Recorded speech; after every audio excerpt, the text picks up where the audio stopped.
Hello everyone, welcome back to the run academy. आप अच्छी तरह जानते हो कि मैंने क्लास 11 जो फिजिक्स है उसका चैप्टर नंबर 1 जिसका नाम है डायमेंशन एनालिसिस, उसकी थ्योरी डिस्कस कर ली थी। और साथ ही साथ मैंने उसके एनसीईआरटी क्वेश्चन भी डिस्कस कर लिए थे। तो क्यों ना अब हम उसके रिलेटेड जो एग्जाम्पलर जो क्वेश्चंस हैं उनको भी डिस्कस कर लेते हैं। और हाँ, ऊपर जितने भी चैनल और जो पेजेस दिए गए हैं उनके जो लिंक्स है वो हमने डिस्क्रिप्शन बॉक्स में डाल दिए हैं। तो बिना कोई टाइम वेस्ट किए चलिए शुरू करते हैं।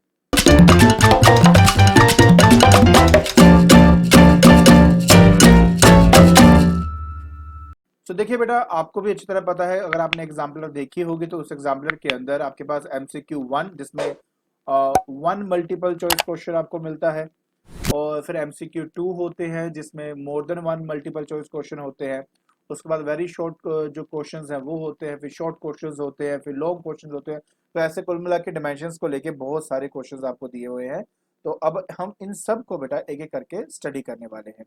आज के लेक्चर के अंदर हम जो मल्टीपल चॉइस क्वेश्चन है 1 और 2 उसको कवर करेंगे, और साथ में जो I think very short answer question है उनको भी करेंगे। ताकि एक्चुअली क्या है कि अब मैं यही चाहता हूँ कि बहुत जल्दी आपका सिलेबस खत्म हो। तो आई ट्राई कि हर कोई चैप्टर आपके जो है वो मैक्सिमम 4 to 5 लेक्चर्स के अंदर कवर हो जाए। I am trying my level best, पर कभी कभार क्या होता है कि टॉपिक इतने ज़्यादा होते हैं या क्वेश्चंस इतने ज़्यादा होते हैं कि मुझे इनके पार्ट्स बनाने पड़ते हैं। ठीक है, तो चलिए स्टार्ट करते हैं बेटा अपना सबसे पहला क्वेश्चन। तो ये आपका बेटा सबसे पहला क्वेश्चन है। कहता है which of the following pairs of a physical quantities does not have same dimensional formula. मतलब मुझे एक ऐसा चूज करना है बेटा जिनके सेम डायमेंशनल फॉर्मूला नहीं होते हैं। अब देखिए बेटा, इस तरह के जो क्वेश्चंस होते हैं ना, इनका आंसर देने के लिए आपको बेसिक कॉन्सेप्ट्स आने बहुत इंपॉर्टेंट है। मतलब ये कि आपको पता होना चाहिए कि वर्क क्या है, टॉर्क क्या है, एंगुलर मोमेंटम क्या है, प्लैंक्स कांस्टेंट क्या है। अगर आपको ये पता होगा तो इसका आंसर आप बहुत जल्दी दे सकते हो। अब ऑब्वियस है बेटा, मैंने आपको पहले भी कहा था कि क्योंकि ये आपकी 11th क्लास है, तो 11th क्लास के अंदर हमारे पास 10 यूनिट्स हैं, उनके अंदर बहुत सारे चैप्टर्स हैं, और उन सभी चैप्टर्स के अंदर ये सब क्वांटिटीज आप पढ़ने वाले हो। तो ये बिल्कुल सही बात है बेटा कि जैसे आपका सिलेबस खत्म होगा उसके बाद अगर आप ये दोबारा देखोगे तो आपको लगेगा ये क्वेश्चन तो कुछ भी नहीं है, ये तो हम 2 मिनट में आंसर दे सकते हैं, राइट। लेकिन जैसे मैंने आपको कहा था कि जैसे आपका चैप्टर खत्म होगा मैं आपकी एनसीईआरटी और एनसीईआरटी एग्जाम्पल्स जो होंगे वो साथ के साथ कवर करूंगा, तो इसलिए मैं अभी आपके लिए यहाँ पे कर रहा हूँ। ठीक है, तो बाकी एक बार अभी के लिए मैंने यहाँ पे सोल्यूशन डाल दिए हैं, आप आराम से इसको देख सकते हो। और जैसे आपका सिलेबस खत्म होगा जब आप दोबारा देखोगे तो आपको लगेगा ये बहुत अच्छे से आता है।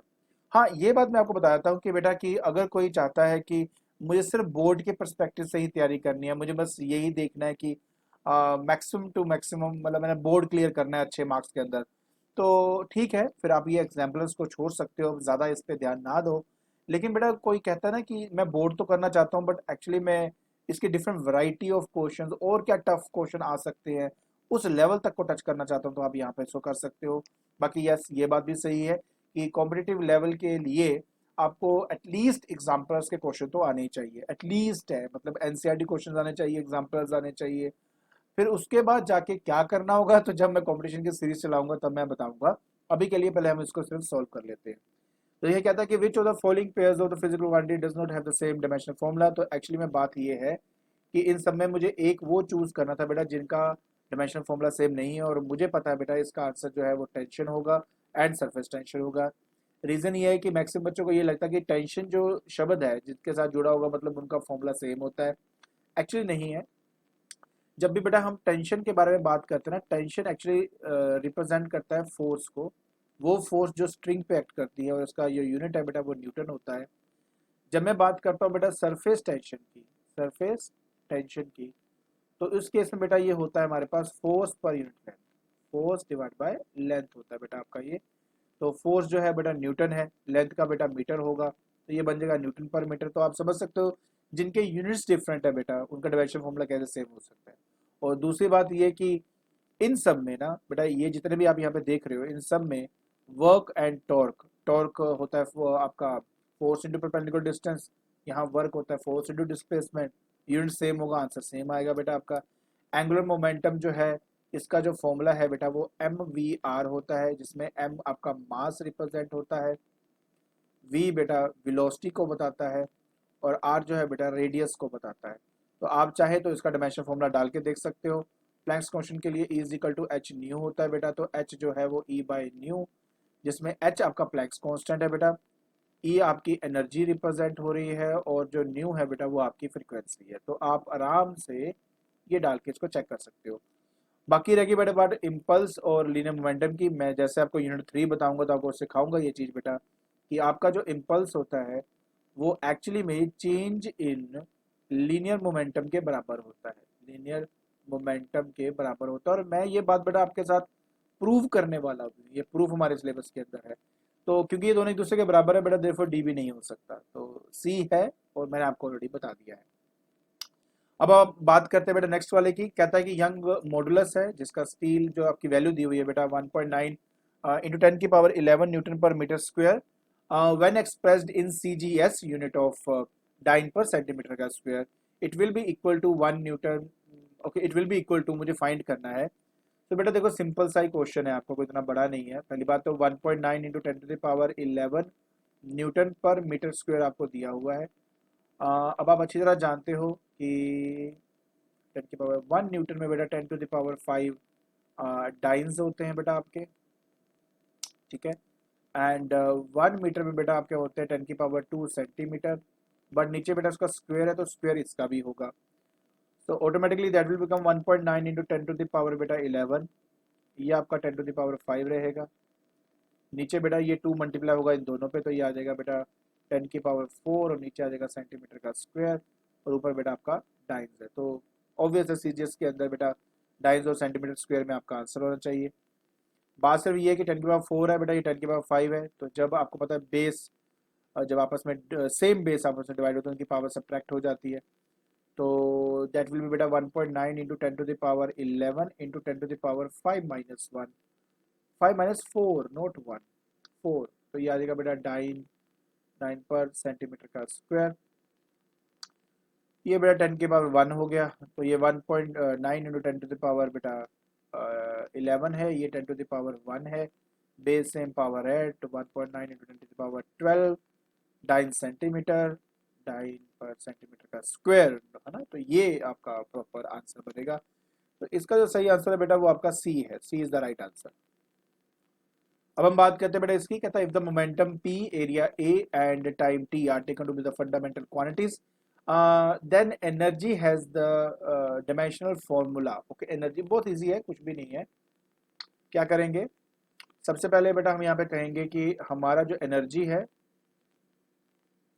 That is directly proportional to momentum की पावर a, देन एरिया की पावर b एंड टाइम की पावर c।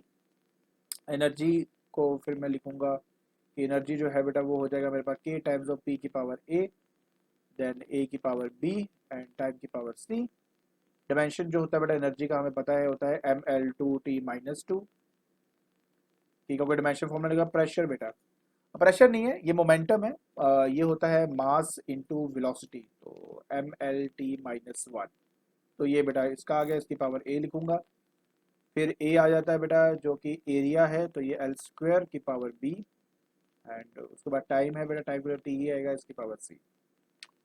अच्छा जी, अब मुझे क्या करना है, अब मैं यहाँ लिखूंगा बेटा ml2t minus 2 is equal to m, पहले इसकी पावर बेटा a है तो a लिख देता हूँ। फिर मेरा l आएगा, l की पावर a है, l की पावर 2b है, प्लस में है तो मैं ऐसे लिख दूंगा और यहाँ l नहीं है छोड़ देंगे, t आ जाएगा बेटा, t की पावर माइनस a, यहाँ पे बेटा आ जाएगा plus c and that's it. ये हो गया equation of principle of homogeneity के हिसाब से हमें पता है बेटा कि उनके जो पावर्स हैं वो सेम होते हैं, तो मतलब a की जो वैल्यू है वो 1 आ जाएगी आपकी। फिर आपका आएगा बेटा a प्लस 2b, आपका यहाँ की पावर 2 है ना तो 2 हो जाएगा बेटा आपका ये, माइनस a माइनस c, ये बेटा आपका माइनस 2 के बराबर है। तो सबसे पहले मैं a की वैल्यू डालूंगा यहाँ पर, तो माइनस 1 जैसे मैंने डाला इसके अंदर, minus c is equal to minus 2, minus c will be equal to minus 2 plus 1 जो कि माइनस 1 होता है। तो जो c है बेटा वो आपका 1 आ जाएगा, तो ये तो आपका c आ गया। यही a की वैल्यू अगर इसमें डालूँ तो ये बन जाएगा बेटा आपके पास यहाँ पे, यहाँ कर देता हूँ बेटा आपके लिए मैं, 1 plus 2b is equal to बेटा 2, 2b is equal to 2 minus 1 जो कि 1 होता है, so b will be equal to 1 divided by 2 तो ये बी की वैल्यू है। तो मतलब आपका जो फॉर्मूला है वो होना चाहिए आपका p की पावर ए आपका 1 है, a की पावर b आपका 1/2 है, और t की पावर c जो कि 1 है। तो t की पावर c जो कि 1 है आपका, तो ये आपको बता रहा है -2। ऐसे कैसे -2? -a + c, यहाँ तक तो ठीक ही है बिल्कुल ये आपका।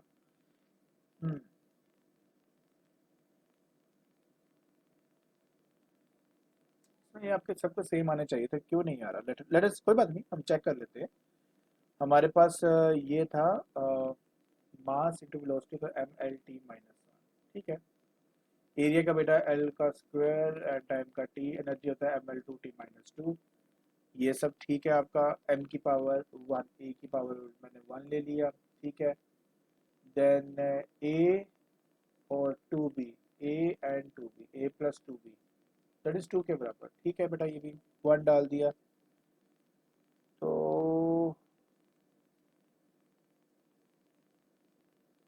आपका 1 नहीं है, तो जो b है बेटा मेरे पास यहाँ पे आ जाएगा 1/2, ठीक है। ये भी कोई प्रॉब्लम वाली बात नहीं है इसमें।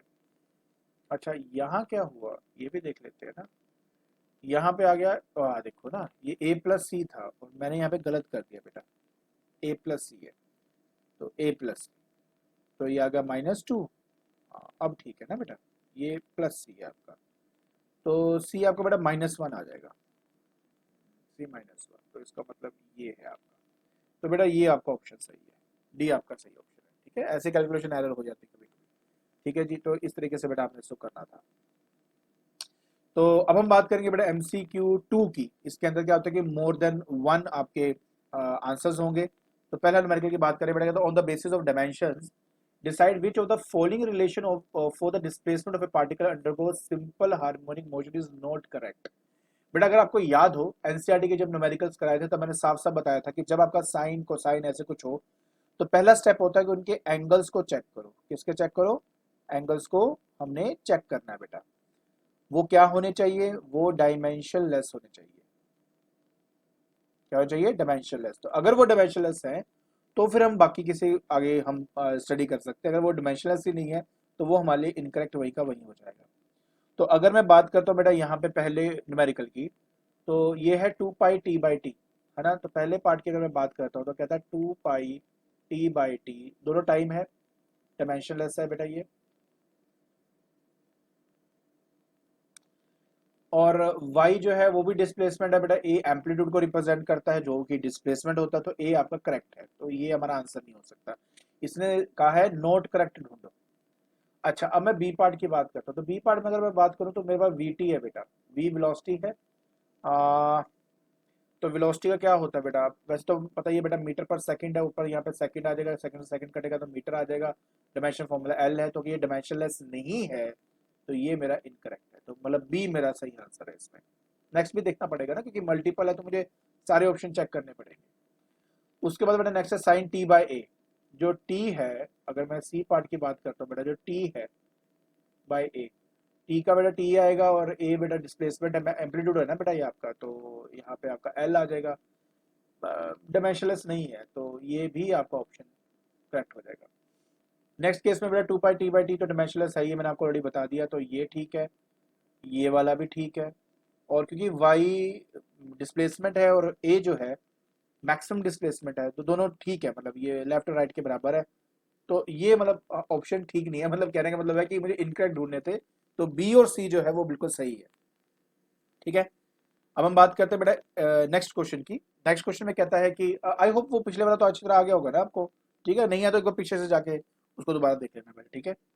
फिर कहता है P Q R are physical quantities having different dimensions, which of the following combination can never be a meaningful quantity? never be a meaningful quantity, okay। मतलब p q r इन सबके जो dimensions है वो different है। so अगर बेटा different dimensions हैं तो इनका मतलब है उनको हम add या subtract नहीं कर सकते। तो meaning never be A meaningful, तो मतलब ए भी मीनिंगफुल नहीं हो सकता, ये भी मीनिंगफुल नहीं हो सकता, क्योंकि सेम क्वांटिटीज ही आपके ऐड और सब्ट्रैक्ट होते हैं ना बेटा। इस चक्कर में आपका ए और ई ये ऑप्शन तो आपका मीनिंगफुल क्वांटिटी बिल्कुल भी नहीं है। बात कर लेते हैं बेटा बी की, तो पी क्यू माइनस आर है, तो हाँ हो सकता है क्योंकि पी और क्यू मान लेते हैं कि ऐसी डिमेंशन है जिनको आपस में मल्टीप्लाई जब मैं करता हूँ तो उसकी डिमेंशन और आर की डिमेंशन सेम हो सकता है meaningful, P Q divide by R meaningful हो सकता है। P into R minus Q square divide by R ये भी हो सकता है बेटा, क्योंकि पी इंटू आर हो सकता है कि ऐसी क्वांटिटी बन जाए जो क्यू स्क्वायर के डिमेंशंस के बराबर हो, तो पॉसिबल है। तो इसका आंसर ए और ई ही रहेगा बेटा आपका, ठीक है। ओके उसको आता है बेटा फोटोन। फोटोन एक क्वांटम ऑफ रेडिएशन है, यस इट इज। इसकी energy is equal to H nu के बराबर होती है, where nu is the frequency and H is Planck's constant, ठीक है ना। The dimension of H are same as that of, फिर से वही बात बेटा मैंने आपको पहले मैं इसका फॉर्मूला बताया था बेटा कि E is equal to H nu है ना बेटा, तो एच जो है वो आपका E बाय न्यू हो जाएगा। E का बेटा आपका आंसर आ जाता है M L T minus two, M L two T minus two, नीचे बेटा आ जाएगा टी माइनस वन, ये आपके पास आएगा। तो आंसर हो जाएगा बेटा M L two T minus one. तो बेटा ये आपका फॉर्मूला है, ठीक है। अब बात क्या है मैं बता देता हूँ। ये जो आपकी वैल्यू है ना बेटा M L two M L, देखिए मैं अभी 2 मिनट में बताता हूँ। सबसे पहली बात, लीनियर इम्पल्स जो है वो लीनियर मोमेंटम से रिलेट करता है, क्योंकि जो लीनियर इम्पल्स है वो चेंज इन लीनियर मोमेंटम के बराबर होता है। ये आप अपने कहाँ पढ़ोगे, ये पढ़ोगे फोर्थ चैप्टर के अंदर। एंगुलर मोमेंटम और एंगुलर इम्पल्स जो है वो रोटेशनल मोशन वाले चैप्टर में आपको मैं पढ़ाऊंगा। मतलब एंगुलर इम्पल्स और एंगुलर मोमेंटम ये दोनों आपस में रिलेट होते हैं। तो एक काम करते हैं, इन दोनों का डायमेंशन फॉर्मूला निकाल लेता हूँ, जिसका इससे मैच कर गया नेक्स्ट वाला उसी के साथ मैच करेगा, ठीक है। हाँ बता देता हूँ कि ये है क्या, कि linear momentum, linear impulse, impulse जो है वो actually change in linear momentum के बराबर होता है बेटा आपका। फोर्थ चैप्टर में आप पढ़ोगे इस चीज को, हम ड्राइव करके देखेंगे इसको। तो इसलिए ये दोनों के डायमेंशन फॉर्मूले सेम होंगे। उसी तरह एंगुलर इम्पल्स भी चेंज इन एंगुलर मोमेंटम के बराबर होता है, तो इन दोनों का सेम होगा। तो दोनों का डायमेंशन फॉर्मूला फाइंड करके देख लेते हैं, जिसका मैच किया बेटा वो जीत गया, बस बात खत्म। तो लीनियर मोमेंटम का निकालना ज़्यादा आसान है। तो अगर मैं लीनियर मोमेंटम का निकालता हूँ, वैसे इसका सही आंसर नहीं होगा, मुझे पता ना लीनियर मोमेंटम जो होता है मास इंटू वेलोसिटी होता है, अभी बताया मैंने। मास का एम आ जाएगा, वेलोसिटी का होगा एल टी माइनस वन, किसी एंगल से मैच नहीं कर रहा, M L T minus one, ये M L two T minus one है। तो इसका मतलब है कि ऑप्शन ए भी गलत है, ऑप्शन सी भी गलत है। बी फाइंड कर लेते हैं। वो एंगुलर इम्पल्स है, पता नहीं होगा आपको, लेकिन एंगुलर मोमेंटम मैं बताया तो बेटा एंगुलर मोमेंटम एल जो होता है वो एम बी आर फॉर्मूला अभी बता के हटाओ। तो एम का बेटा एम आ गया, वी का एल टी माइनस वन आ गया, आर का एल होता है, तो बस चेक कर लो, बन गई ना बात सेम। तो इसका मतलब पता क्या है, इसका मतलब सिर्फ इतना है कि आपका जो सही ऑप्शन है वो होगा कि मेरा एंगुलर इम्पल्स और एंगुलर मोमेंटम, क्योंकि ये दोनों एक दूसरे से रिलेटेड है ना, इस वजह से। अब आप बोलोगे ऐसे मतलब हमें कैसे आएगा, बेटा पढ़ के ही आएगा, प्रैक्टिस करके ही आएगा। जब जब आप ये चैप्टर्स पढ़ोगे तो आपको जो ना ऐसे आइडिया ऐसे आएगा, आपको लगेगा ये तो कुछ भी नहीं है, ये तो तुम्हें पता है कि दोनों बराबर है, तो भाई ये दोनों का सेम होगा। ठीक है, अभी के लिए स्टार्टिंग चैप्टर है ना, तो इसलिए हो सकता है आपको थोड़ा अजीब लग रहा हो कि बताइए क्या करवा रहे हैं सर, बट यही है। अगर आप चाहते हो कि मैंने सिर्फ स्कूल की तैयारी ही करनी है तो ये क्वेश्चन मत करिए, कोई इशू नहीं है बेटा। जो मैंने आपको क्वेश्चन प्रैक्टिस करने के लिए दिए हैं आप उसकी तैयारी करो, और एनसीईआरटी क्वेश्चन कर लो, दैट्स इट। मत करो कोई भी एक्स्ट्रा, कोई दिक्कत नहीं है, ठीक है। मैं आपको पता है वीडियोस जो बनाता हूँ वो इस तरीके से बनाता हूँ ताकि सभी को इसकी हेल्प मिले, ठीक है ना। तो इस तरह से करोगे तो अच्छी बात है, आपका जो माइंड है उसकी डेवलपमेंट होगी, आपका माइंड ज़्यादा शार्प होगा। इट इज़ गुड, करना चाहिए, मैं तो कहता हूँ इस चीज़ को। ओके जी, अब हम बात करते हैं बेटा इसकी। तो ये कहता है कि if Planck's constant H and speed of light in vacuum C are taken as two fundamental quantity, अच्छा अच्छा मतलब एच और सी है जो फंडामेंटल क्वांटिटी, ठीक है। Which one of the following can in addition be taken to express length mass and time, अच्छा अच्छा अच्छा। मतलब ये कि तुम्हें प्लैंक्स क्वेश्चन जो एच है बेटा उसका तो मैं ऑलरेडी बता ही चुका हूँ, क्या था, M L two T minus one था, अगर याद होगा ना, यही था। अच्छा उसके बाद है स्पीड ऑफ लाइट, ये हो गया आपका एम, एम नहीं होता, मीटर पर सेकंड होता है ना। तो एल टी माइनस वन, ये इसका, इसको इक्वेशन नंबर वन मान लेता हूँ, इसको इक्वेशन नंबर टू मान लेता हूँ। मास ऑफ इलेक्ट्रॉन के लिए मैं बेटा m का इस्तेमाल कर सकता हूँ। Question number 4। अच्छा, और यूनिवर्सल ग्रेविटेशनल कांस्टेंट, वैसे तो मुझे पता है इसकी वैल्यू m-1 L3 T-2 होती है, बट आपको बता देता हूँ कहाँ से आता है। F=G m1m2/r²। तो यहाँ पे G अगर फाइंड करूंगा तो F × r² divide by m1 m2। F होता है बेटा mL-T-2 r² L² मतलब डिवाइड बाय kg होता है, तो मास इंटू मास m²। यहाँ पे आ गया, बस ये ऊपर जाएगा तो बेटा m-1 बनेगा, L3 बन रहा है और T-2, तो T-2 यार जो बोला है वही है, तब से तो करा रहे हैं सब। चलिए अब मैं जल्दी से आपको मैं क्या करूंगा इसकी वैल्यू इस पर लिख लेता हूँ, ठीक है, पता तो होना चाहिए ना कि हम क्या कर रहे हैं। तो यहाँ पे आ जाएगा बेटा m-1 L3 T-2, ये आ गया।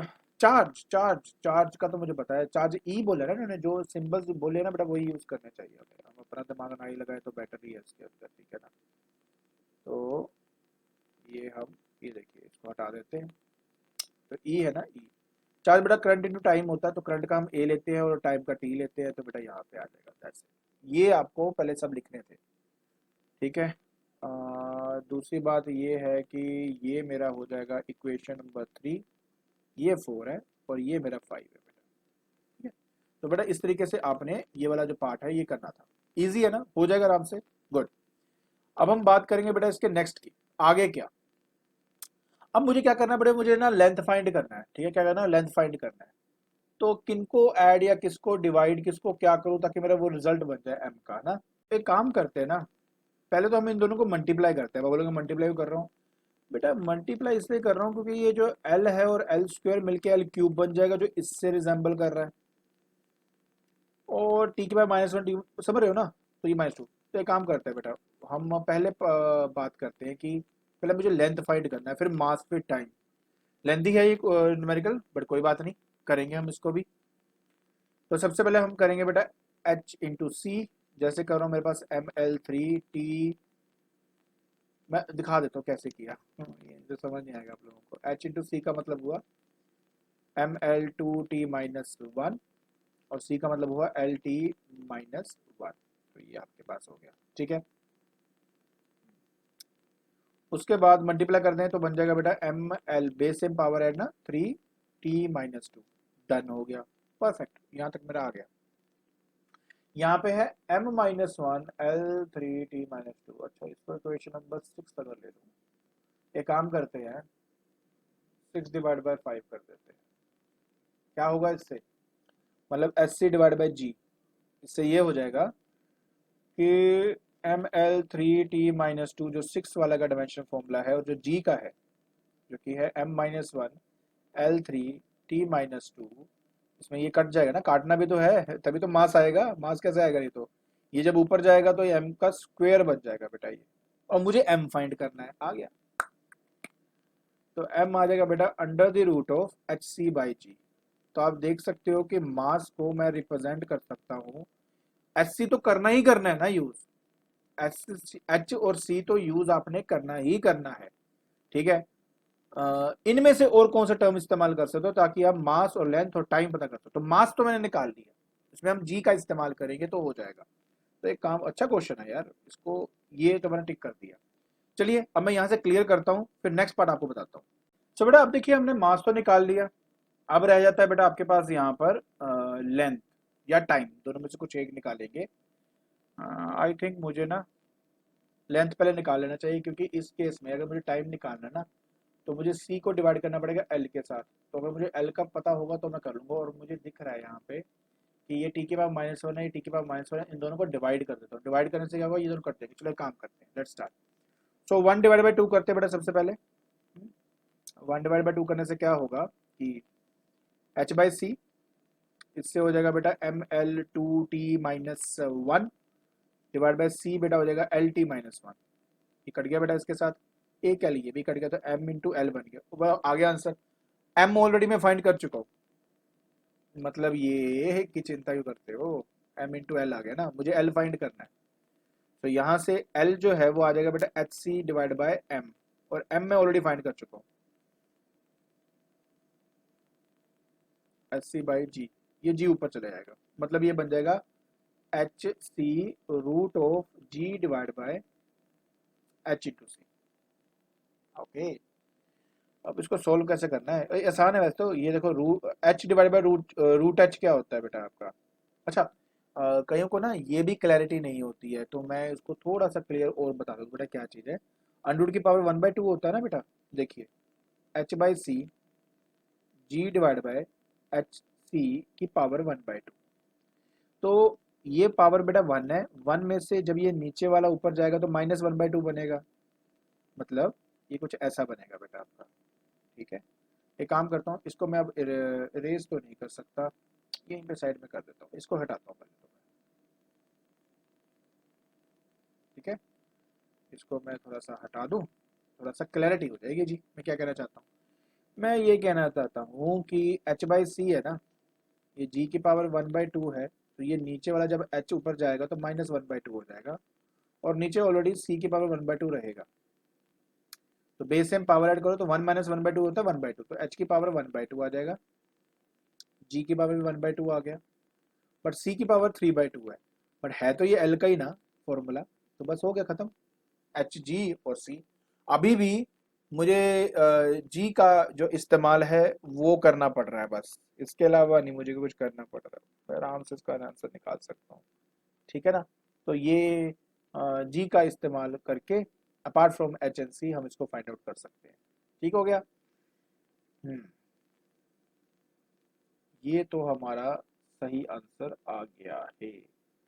आपने एक चीज और गौर करी इसके अंदर, यहाँ पे बोला हुआ है नीचे में मास ऑफ प्रोटॉन और इलेक्ट्रॉन टाइम। यार अगर एक बात सुनो, मैं एक काम भी तो और कर सकता था, जैसे कि मैं यहाँ तक आ चुका हूँ, राइट, है ना, यहाँ तक मैं आ चुका था, अगर मैं इसको फर्दर डिवाइड कर दूं मास ऑफ इलेक्ट्रॉन और मास ऑफ प्रोटॉन में, तो भी तो रिजल्ट सेम ही आना था मेरा। मतलब ये कि मान लो 1/2 तो है ही है, इनटू बेटा मैं यहाँ पे कर देता हूँ 3, इनटू पे 3 कर देता हूँ, जो कि मास ऑफ इलेक्ट्रॉन और मास ऑफ प्रोटॉन बेटा दोनों का एक ही माना जाएगा, ठीक है ना, दोनों का सेम ही है, एम ही है। तो यार फिर भी तो वही आ गया, मतलब H upon C mass of electron, और अगर मैं प्रोटॉन डाल दूं तो भी H upon C mass of proton, अगर ये कर देता हूँ सपोज, तो यार यहाँ पे ये एल फिर आ गया, मतलब पता है, हाँ सही है सही है सही है, इसका मतलब ये हुआ H upon C M E है ना बेटा आपका ये, तो जब इसको एच बाई सी कहते तो एम इंटू एल आया था ना, डिवाइड बाय बेटा नीचे एम मास का, एम से एम कट गया, सीधा एल आया कि नहीं आया, चाहे नीचे वाला डाल दो तो भी यही आएगा। इसका मतलब पता क्या हुआ कि एल को फाइंड करने के लिए आप इसका इस्तेमाल कर सकते हो, इसका इस्तेमाल कर सकते हो, और बी का भी इस्तेमाल कर सकते हो, बी के टर्म्स में भी मैंने निकाल दिया। अच्छा, तो तीनों का इस्तेमाल हो रहा है, समझ में आया जी, समझ में आया, समझ में आया। ठीक है जी, तो ये आपका बेटा आ गया हुआ है। तो H C H upon C M P या H upon C M E, ये भी फॉर्मूला हो सकता है एल का, ये भी फॉर्मूला हो सकता है एल का। अच्छा, इसके अलावा देखिए क्या है और, अभी देखते हैं जी, ऐसे थोड़ा मजा आता है। अब मुझे बात रह गई, देखो एल का मैंने कर दिया, राइट, अब मुझे रह गया है सिर्फ एक चीज, और वो क्या है, अब मुझे फाइंड करना है टाइम का, टाइम का रह गया, तो एक काम करते हैं सबसे सिंपलेस्ट उठाते हैं ये वाला, मतलब सी जो है बेटा एल टी -1 होता है, तो अगर मुझे टाइम चाहिए तो T will be equal to L upon C आ जाएगा, एल मुझे पता ही है, डाल देते हैं, दैट इज एच की पावर 1/2, 1/2, जी की पावर 1/2, सी की पावर 3/2, और साथ में बेटा सी हो रहा है तो 5/2 हो जाएगा, तो एच 1/2, जी की पावर 1/2, और साथ में सी की पावर 5/2, तो ये इसका फॉर्मूला हो गया। और याद है मैंने अभी एक बात और बताई थी आपको कि एल का एक और फॉर्मूला है एच अपॉन सी एम, ये फॉर्मूला था, याद है आपको, एम ई, ये किसका फॉर्मूला है, ये एल का फॉर्मूला था। तो 1/c एक और आएगा, ये मैंने एल का फॉर्मूला डाला बेटा, ये वाला जो मैंने अभी पिछले करके हटा हुआ है। तो उसके हिसाब से बेटा h/c² me और h/c² mp, क्योंकि मास डिमेंशन सेम है ना बेटा, इसकी वजह से दोनों हो सकता है। तो इसका मतलब हुआ कि कहीं कहीं कुछ भी कर लिया मैंने तो ई मेरा आंसर दिया आया, ए भी आ गया, बी भी आ गया, डी भी आ गया। तो इस तरह से देखो कितना लेंथी था, हर एक पहलू इसमें समझना था, एक एक क्वेश्चन। तभी कहते हैं मतलब कुछ क्वेश्चन ऐसे होते हैं जो एक बार तो मजा दिला देते हैं भाई कि क्या करना था, है ना। तो इसका आंसर है बेटा ए बी एंड डी। मतलब आप इनको मतलब अपार्ट फ्रॉम इन दोनों के आप इनसे बना सकते थे इसको। सो लास्ट बेटा आज का जो न्यूमेरिकल है वो ये था, कहते हैं कि which of the following ratios express pressure, जैसे कि force upon area, energy upon volume, energy upon area. Okay, सबसे पहले बेटा प्रेशर की बात करते हैं। ये आप 9 से पढ़ते आ रहे हो बेटा, प्रेशर होता है फोर्स अपॉन एरिया, तो ये तो बिल्कुल ही ठीक है। एनर्जी अपॉन वॉल्यूम चेक कर लेते हैं बेटा, एनर्जी का होता है ml2, वैसे मुझे पता है कि इसका ठीक है आंसर, बट आपने तो बेटा पढ़ाया होगा ना सारा कुछ, तो पता होता है। तो ml2 t-2 है, वॉल्यूम का l3 है, ठीक है जी। आपका ये आ जाएगा ml-1 t-2, और यही बेटा प्रेशर का डिफरेंशियल फॉर्मूला होता है। अगर नहीं पता तो फोर्स अपॉन एरिया करके देख लो, ml-t-2, एरिया का बेटा l2, ml-1 t-2, तो सेम ही है, फर्क नहीं है कोई भी बेटा। तो ये दोनों ठीक है। अब क्योंकि ये दोनों ठीक हो चुके हैं तो ये दोनों हो नहीं सकते, फोर्स अपॉन वॉल्यूम करेंगे तो भी गलत है, एनर्जी अपॉन एरिया करेंगे तो भी गलत है, ये दो इसके करेक्ट आंसर है। आई होप आपको ये जो आपको मल्टीपल चॉइस क्वेश्चंस थे, आई थिंक ये तो अच्छी तरह समझ में आ गया कैसे करना है, ठीक है। अब हम बात कर लेते हैं बेटा वेरी शॉर्ट आंसर जो हमारे क्वेश्चंस होते हैं उनको स्टडी करेंगे। दो ही हैं बेटा, जल्दी से खत्म कर लेते हैं। सबसे पहले हमारे पास आता है a function F theta is defined as ये, तो why is it necessary for, क्यों नहीं है बेटा, एक्चुअली क्या है कि आपकी बुक में क्यों दिया होगा, क्यों नहीं आएगा। ये है, इसकी जगह आना था F of theta, F of theta. कहते टू बी डायमेंशनलेस क्वांटिटी, क्यों होना चाहिए वो डायमेंशनलेस क्वांटिटी। बेटा सिंपल सी बात है कि ये जो एंगल्स हैं, ये एंगल क्या होते हैं बेटा आपके डायमेंशनल लेस होते हैं ना, ये थीटा आपके डायमेंशनलेस क्वांटिटीज होती है, और वन भी क्या है, डायमेंशनलेस है। सो जब तुम ऐड सब्ट्रैक्ट जो मर्जी करो आएगा तो डायमेंशनलेस ना, इसलिए आपके एफ थीटा को डायमेंशनलेस होना ही पड़ेगा। तो इस वजह से ये डायमेंशनलेस होना चाहिए। क्लियर हो गया। एंड लास्ट, आज के लिए बेटा लास्ट ये क्वेश्चन है, कहता है कि why length mass and time are that is chosen as a base quantities in mechanics. दो वजह है। नंबर वन तो यही है बेटा कि जो लेंथ है, मास है, टाइम है, ये इंडिपेंडेंट क्वांटिटीज है। इंडिपेंडेंट क्वांटिटीज का मतलब होता है कि बेटा ये एक दूसरे पे डिपेंड नहीं करती। मतलब जब आपने इनको डिराइव करना है तो आप लेंथ मास और मास का, जैसे टाइम डिराइव करना है तो आप लेंथ या मास इनका इस्तेमाल नहीं करोगे। मैं स्मॉल लेटर्स में लिख दिया, कैपिटल में लिख देता हूँ कि लेंथ, मास और टाइम, ठीक है। मतलब अगर हमने टाइम का डायमेंशन फॉर्मूला निकालना तो आप लेंथ और मास का इस्तेमाल नहीं करने वाले, या लेंथ को करने के लिए नहीं। तो ये इंडिपेंडेंट क्वांटिटीज है, ठीक है, किसी एक दूसरे पे डिपेंड नहीं करती। और दूसरी सबसे बड़ी बात यह है बेटा कि जितनी भी फिजिकल क्वांटिटीज हैं वो सब हम मैकेनिक्स की जितनी भी क्वांटिटीज हैं बेटा, फिजिकल क्वांटिटीज, वो हम इनकी हेल्प से डिराइव कर सकते हैं, ठीक है, डिराइव फ्रॉम दीज क्वांटिटीज। जितनी भी आपके मैकेनिक्स की फिजिकल क्वांटिटीज है ना, सारी की सारी हम इस MLT से फाइंड आउट कर सकते हैं। So that is the reason why mass, length and time are chosen as the base quantities in mechanics. I hope आपको अच्छे से समझ में आ गया होगा बेटा कि किस तरह से इन न्यूमेरिकल्स या इन क्वेश्चंस के आंसर देने हैं, ठीक है। तो आज के लेक्चर के अंदर बेटा हमने एनसीईआरटी एग्जाम्पलर के जो क्वेश्चन थे वो डिस्कस किए। आई होप आपको अच्छी तरह समझ में आ गया होगा कि डायमेंशन एनालिसिस के अंदर अगर एक नेक्स्ट लेवल पे जाके अगर हम न्यूमेरिकल्स करें तो किस तरह के न्यूमेरिकल्स होते हैं और किस तरह से हमने उसके आंसर्स देने होते हैं। और अगर आपको मेरी वीडियो पसंद आ रही है तो please like it, share it and subscribe it. आज के लिए बस इतना ही बेटा, थैंक यू सो मच।